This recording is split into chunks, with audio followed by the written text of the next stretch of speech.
Next सूत्र आहे, परिवर्तनाची सुरुवात आतून करा.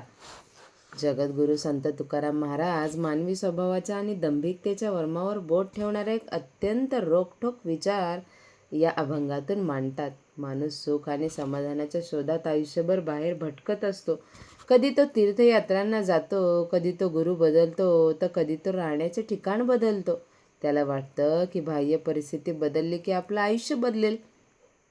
पण तुकाराम महाराज स्पष्ट शब्दांमध्ये विचारतात, काय काशी करीती गंगा, भीतरी चांगा नाही तो.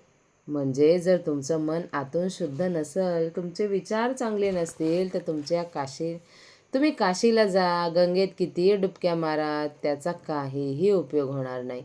तीर्थक्षेत्र तुमचे शरीर स्वच्छ करू शकतील, पण मनातील मळ धुण्याचे सामर्थ्य फक्त तुमच्या पश्चातापात आणि आत्मपरीक्षणामध्ये आहे. जो माणूस मनाने वाईट आहे, त्याच्या मनात कपट, द्वेष, अहंकार भरलेला आहे, त्याला जगातील कोणत्याही पवित्र नदीचे पाणी पवित्र करू शकत नाही. महाराज या सिद्धांताला पुष्टी देण्यासाठी स्वयंपाकघरातील एक अतिशय चपकल उदाहरण देतात. ते म्हणतात, अधणी कुचर बाहेर तैसा. आधण म्हणजे स्वयंपाकासाठी उकळायला ठेवलेलं कडकडीत पाणी, आणि कुचर म्हणजे असा दाणा कितीही शिजवला तरी तो मऊ होत नाही. तुम्ही डाळ किंवा तांदूळ शिजायला घालता, तेव्हा पाण्याला कितीही खळखळून उकळी आली तर त्यातील एखादा निबर किंवा कुच्चर दाणा तसाच कडक राहतो. पाण्याची उष्णता त्याच्या आत शिरू शकत नाही आणि तो शिजून मऊ होऊ शकत नाही. परिणामी म्हणजे अन्नाला चव यायला हवी, तो एकजीवपणा यायला हवा, तो या कडक दाण्यामुळे येत नाही. माणसाचंही तसंच आहे. सत्संग, मंदिरं, तीर्थयात्रा त्या आदनासारख्या आहेत, पण माणूस जर त्या कुच्चर दाण्यासारखा ताठर असेल, तर जर स्वतःमध्ये बदल करण्याची तयारी ठेवली नाही, तर सभोवतालचे पवित्र वातावरण त्याच्यावर काहीच परिणाम करू शकत नाही. तो तीर्थात जाऊन सुद्धा कोरा आणि कडक राहतो. बरेचदा लोक कपाळावर मोठे मोठे टिळे लावतात, गळ्यात तुळशीच्या माळा घालतात, भगवी वस्त्र घालतात, पण महाराज म्हणतात, काय टिळे करीती माळा, भावखळा नाही त्या. या सर्व बाह्य अलंकार आहेत. जर तुमच्या मनात खरा भाव नसेल, तर ईश्वराबद्दल किंवा माणसाबद्दल प्रेम नसेल, तर या माळा आणि टिळे केवळ नाटकाचे कपडे ठरतात. जगाला फसवण्यासाठी तुम्ही हे सोंग आणू शकता, पण ज्याला अंतरात्म्याची ओळख आहे त्याला तुम्ही फसवू शकत नाही.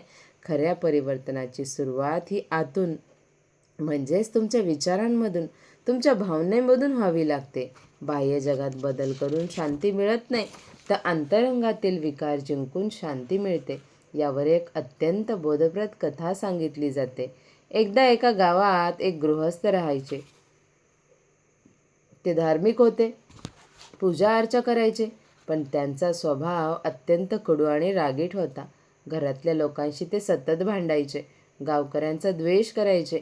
एकदा त्यांनी ठरवलं की चारधाम यात्रा करून येऊ, म्हणजे सर्व पापं धुतली जातील आणि पुण्य मिळेल.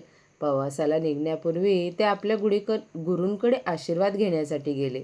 त्यांनी गुरूंना सांगितलं की मी सर्व तीर्थयात्रा करायला जात आहे, गंगेमध्ये स्नान करणार आहे. गुरु हसले. त्यांना शिष्याचा मूळ स्वभाव माहीत होता. गुरु आत गेले आणि त्यांनी एक कडू कारलं आणलं आणि ते कारलं शिष्याच्या हातामध्ये दिलं आणि गुरु शिष्याला म्हणाले, बाळा, ही माझी छोटीशी सेवा कर. जिथे जिथे तू स्नान करशील, ज्या ज्या पवित्र नदीत तू डुबकी मारशील, तिथे तिथे या कारल्याला सुद्धा आंघोळ घाल. त्यालाही गंगेत बुडवून आण आणि जपून परत घेऊन ये. शिष्याला वाटलं की यात काहीतरी मोठं गूढ असावं. त्यानं ते कारलं मोठ्या भक्तिभावाने आपल्या झोळीत ठेवलं. तो काशीला गेला, गंगेत डुबकी मारली, त्या कारल्याला मंत्रोच्चारात स्नान घातलं, प्रयागेला गेला, रामेश्वरला गेला. जिथं जिथं तो गेला तिथं तिथं स्वतःसोबत त्या कारल्यालाही पवित्र पाण्यानं धुतलं. कित्येक महिन्यांची यात्रा करून तो परत आला. गावकऱ्यांनी आणि त्याच्या घरच्यांनी त्याचं स्वागत केलं. तो सरळ गुरूंकडे गेला आणि म्हणाला, महाराज, आपली आज्ञा पाळली. हे घ्या, पवित्र तीर्थात न्हावून आणलेलं कारलं. गुरु म्हणाले, खूप छान. आता आज तुझ्या घरी जेवण करू. या पवित्र कारल्याचीच भाजी कर. आज आपण ती प्रसाद म्हणून खाऊ. शिष्याने आनंदाने घरी जाऊन त्या कारल्याची भाजी बनवली. पंक्तीत गुरु आणि शिष्य जेवायला बसले. शिष्याने वाढलेली भाजी गुरूंनी तोंडात टाकली आणि ते हसू लागले. शिष्य म्हणाला, काय झालं महाराज? गुरु म्हणाले, अरे हे कारलं अजूनही कडूच आहे की रे? शिष्य बुचकाळ्यात पडला आणि तो म्हणाला, महाराज कारलं कडूच असतं, ते गोड कसं होईल? जेव्हा गुरूंनी तेव्हा त्याला आयुष्यातील सर्वात मोठा धडा दिला. ते म्हणाले, अरे वेड्या, हेच मला तुला समजवायचं आहे.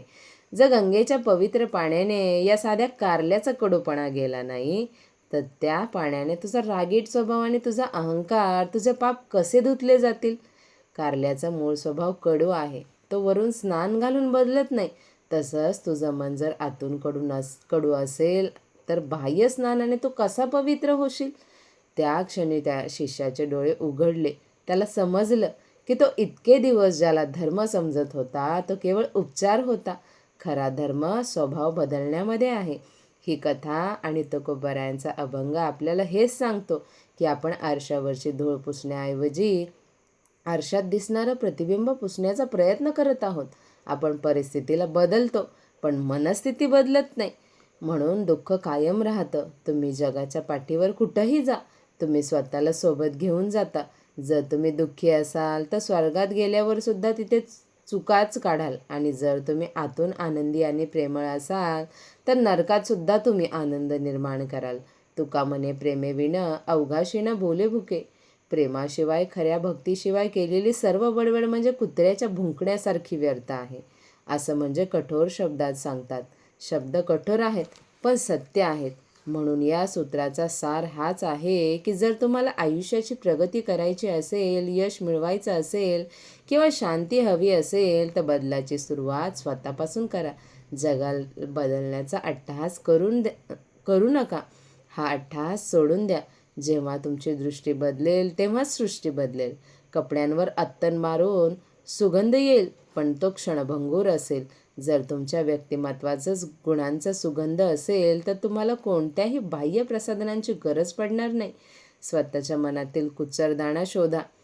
तो अहंकार असू शकतो, आळस असू शकतो, नकारात्मकता असू शकते. त्याला भक्तीच्या आणि आत्मज्ञानाच्या आचेवर शिजवून मऊ करा. जेव्हा तुम्ही आतून रसरशीत किंवा शुद्ध व्हाल तेव्हाच तुम्हाला जेवणाचा खरा पाक दाखवता येईल. दंभिकतेचे मुखवटे गळून पडतील आणि तुमचे खरे रूप सोन्यासारखे झळाळून उठेल.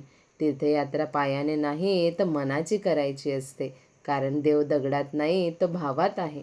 बाहेरचे कपडे बदलून माणूस बदलत नाही, स्वभाव बदलला तरच नशीब बदलते.